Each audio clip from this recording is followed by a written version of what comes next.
I will be covering the topic workplace ethics. So, what are workplace ethics? Ethics are the moral principles that drive an individual's behavior. Workplace ethics refer to the moral principles that guides a person's action and behavior in the workplace. Let's look at some examples of workplace ethics. First is obeying the company rules and regulations. Next is communicating effectively. Develop professional relationships. Taking responsibility. Then comes being accountable, upholding trust, showing initiative without being told, respecting your colleagues. Professionalism and work ethic.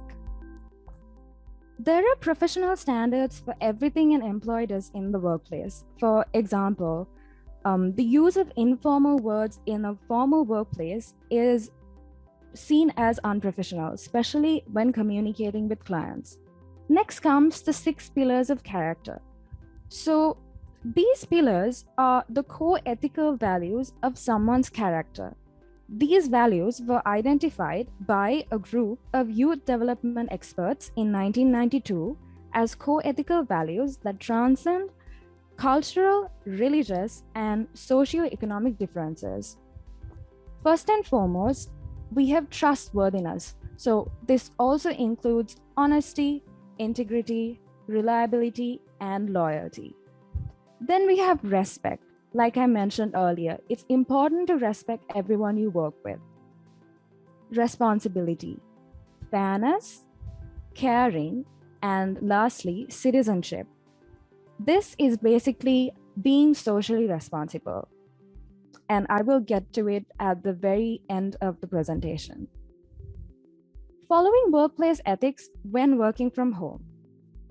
So first is cultivating remote work ethics through habit.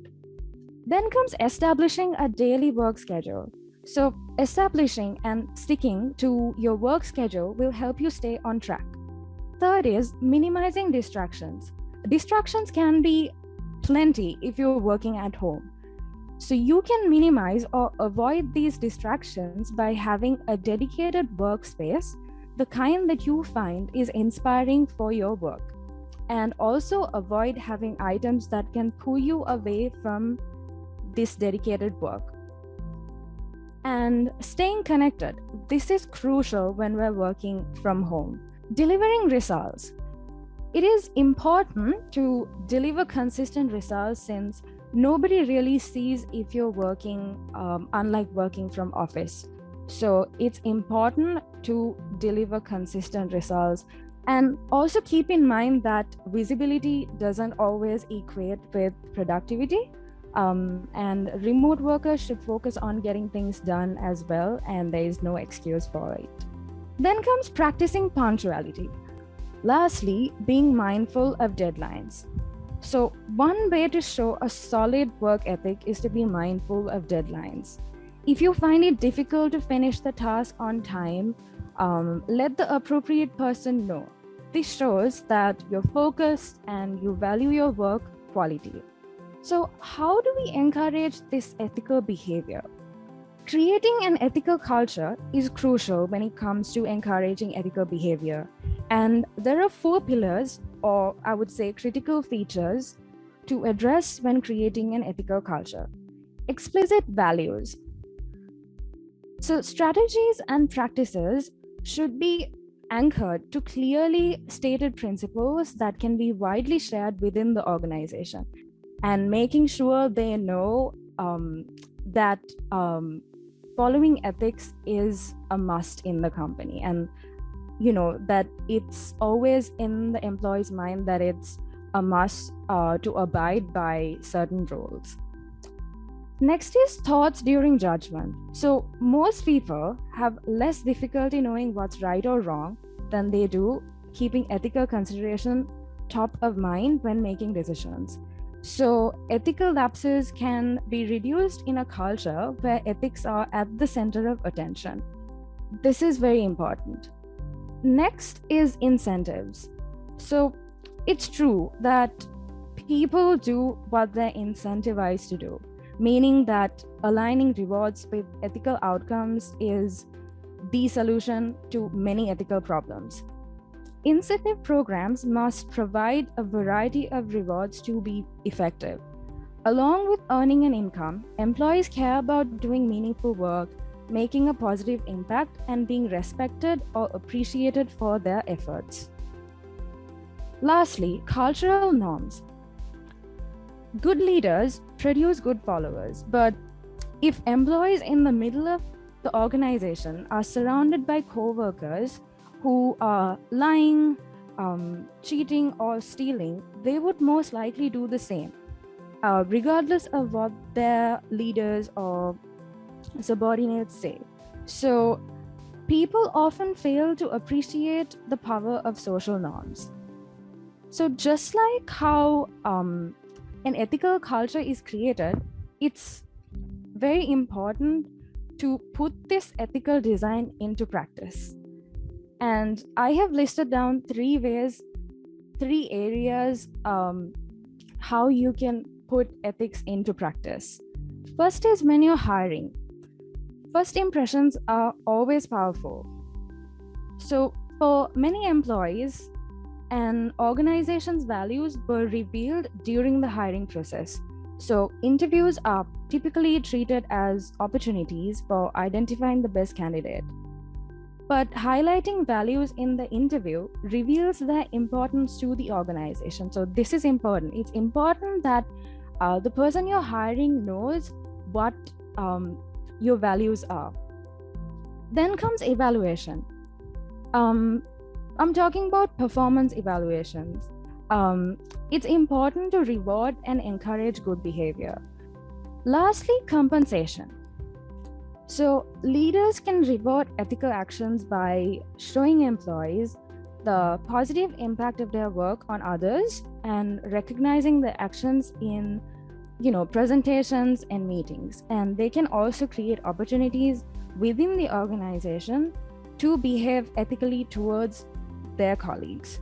Organizations should aim to design a system that makes being good as easy as possible. So let's look at the importance and benefits of following workplace ethics. This promotes teamwork and cooperation. It also fosters a positive public image, and this could also protect company assets. Then comes productivity. Productivity will definitely increase, and people will be more adaptive to changes. And then comes decision making and implementation. That is also going to be very easy when everyone's following the rules the same way.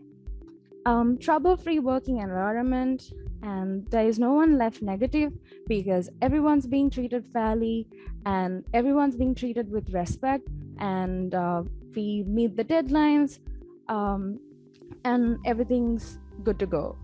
And there's also less legal issues because we're following rules and regulations as a company.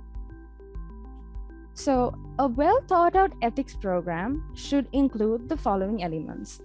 That is training on expectations. And next is resources to utilize for advice, reporting process for violations, and that should ideally be confidential, and evaluation system for ethical behavior, and also a discipline system for violations. Customer service ethics. So this is very important to us since we're giving out a service rather than a product. It could be financial services. If it's my team VA, it's mostly admin, PA work. And it's crucial for all of us to treat our customers ethically and to provide services at its best. Then comes ethical culture. So what is an ethical culture? So there are 3 elements to an ethical culture. That is ethical content, ethical operations, and ethical individuals. So what is ethical content? So this is the identification of organizational values such as integrity, honesty, professionalism, and accountability. And as an example, What is your organization's mission statement or values? Are these concepts communicated and visible throughout the organization? Then comes ethical operations. This is where you identify how well the organizational values and policies regarding ethical behavior are in alignment with your daily operations. Examples like who makes the organizational decisions for exceptions to policies, how are pay practices and promotions managed, things as such. Ethical individuals. This is where you evaluate and identify how well the organization holds individuals accountable for ethical behavior. Ethical character in leaders is crucial in fostering trust and having improved operational performances. So, as an example, are organizational leaders fair, respectful, and trustworthy? Is the tone for ethical behavior established at the very top of the organization? And what are the policies and practices for operating side businesses? Managers' influence. So, managers are a key player in driving workplace ethics. And subordinates should be able to follow them as a role model. And managers must always show organizations' values like fairness, especially when it comes to enforcing of rules. And employees could easily bypass ethical issues if they think managers don't care. And this could be bad for the company's culture. Ethical danger zones or ethical dilemma. So, unfortunately, it doesn't just take a bad person to show unethical conduct at work. Good people are also at risk of doing the wrong thing. If unethical behavior isn't addressed, those actions can multiply because there are no repercussions, and one bad decision often leads to another. And soon the entire company is suffering from an unethical work environment. So, an ethical dilemma, also known as ethical paradox or moral dilemma, is a problem in the decision-making process. These ethical dilemmas are very complicated challenges that can't be easily solved. So, how do we solve an ethical dilemma? I've listed down 3 approaches. First is refute the paradox or dilemma. The situation must be carefully analyzed first, and in some cases, the existence of the dilemma can be logically wrong. And next is value theory approach. This is where you're choosing the alternative that offers either the greater good or the lesser evil. Lastly, finding alternative solutions. So, in some cases, the problem can be reconsidered and an alternative solution could come up with. And some of the examples for ethical dilemmas include taking credit for others' work, offering a client a not so great product for your profit, and utilizing inside knowledge for your own profit. So these are some of the negative work ethics: preferential treatment, gossiping, dishonesty, and selfishness. What is code of conduct? So a code of conduct is a set of policies that lays out the company's principles, standards, and the moral and ethical expectations that employees and third parties are held to as they interact with the organization. So code of conduct basically shows what you're expected of as an employee. So what's the importance of having a code of conduct? This helps us make better choices on a day-to-day basis, and we can use this as a guide when making day-to-day decisions to make sure we make the right decisions for ourselves and for the organization. And having a strong ethical code of conduct is essential to building a culture of compliance throughout an organization. This is also an excellent exercise to focus the leadership team or managers on how employees should behave at work and the standards that they should uphold. And these standards can have a huge impact on how the organization function and how the employees conduct themselves daily and how the workforce interacts with others on behalf of the organizations. It could be clients. And on top of these reasons, there are also legal reasons to why a code of conduct should be implemented by an organization. So, I have listed down 5 steps on how to increase employee work ethic. Step 1 is expecting your managers to set a good example. Step 2 is to create a public recognition system. Step 3, to set clear goals and milestones. Step 4, monitor potential troublemakers. Step 5 is to create a monetary award system to sort of motivate employees to follow workplace ethics. Triple bottom line. I'm sure everyone knows what the triple bottom line is. I'll briefly explain what these 3 P's are. First comes profit. So, a firm's success heavily depends on its financial performance or the profit it generates for shareholders. And strategic planning initiatives and key business decisions are generally carefully designed to maximize profits while reducing costs and mitigating risks. And this was the case in the past. But nowadays, more purpose-driven leaders are discovering that they have the power to use their businesses to effect positive change in the world without only focusing on financial performance. So in many cases, adopting sustainability initiatives has proven to drive business success as well. The second component of the triple bottom line highlights is the business's societal impact or the commitment to people. So it's important to make the distinction between a firm's shareholders and the stakeholders.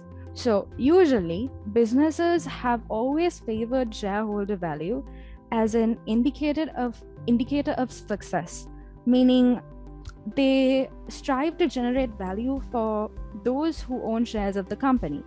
But as firms have increased and embraced sustainability, they've shifted their focus towards creating value for all stakeholders impacted by business decisions.